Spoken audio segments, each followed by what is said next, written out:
এজন্য আদম আলাইহিস সালাম থেকে আমার নবী পর্যন্ত সব নবী রাসূলরা কিয়ামত আখিরাতের ব্যাপারে এক কথা বলেছেন, কারো কথা দুই রকম ছিল না। সব নবী রাসূলদের কথা এক ছিল।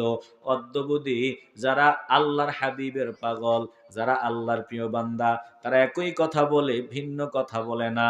কেন এক কথা সবার?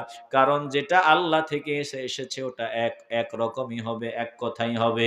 আর যেটা শয়তান থেকে আসে ওটা বিভিন্ন রকমের হয়। চিল্লায়া এখন ঠিক কিনা?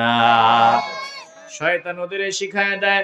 এজন্য কেউ কেউ বলে না না না, মরার পরে আমগরে জীবিত করতে পারবে কেউ, এটা আমরা বিশ্বাস করি না। আবার কেউ বলতো বিশ্বাস করি, তবে এটা রূহের ব্যাপার, দেহ আর রূহের সমন্বয় না। আবার কেউ বলতো এমন কেউ নাই যে হাড্ডিগুলো মিশে যাওয়ার পর আমাদেরকে জীবিত করতে পারে। আমার মনিব ডাক দিয়া বলেন, ও দোস্ত আমার, এই যে তারা পরস্পরের মতভেদকারী, এক একজন এক এক রকম কথা কয়, এদের একটার ধারণাও ঠিক নেই, একটার চিন্তাও ঠিক নেই, একটার ধারণাও ঠিক নাই। এতক্ষণ তাদের যে মন্তব্যগুলো শোনালাম, দিল থেকে আওয়াজ দিয়া বলবেন তাদের একটার চিন্তাও কি ঠিক আছে? আস্তে বলবেন না, ঠিক আছে? তো আমার মনিব ধমক দেয়, ধমক দিয়া বললেন, কাল্লা সায়ালামুন সুম্মা কাল্লা সায়ালামুন।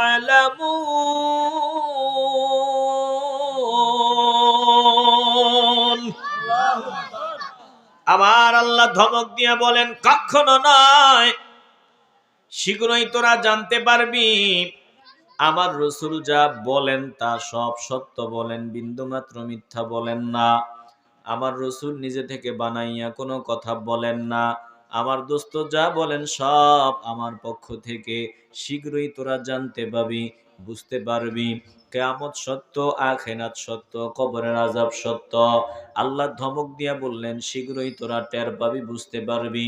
আল্লাহ আবারও একই কথা বলেন, সুম্মা কাল্লা সায়ালামুন।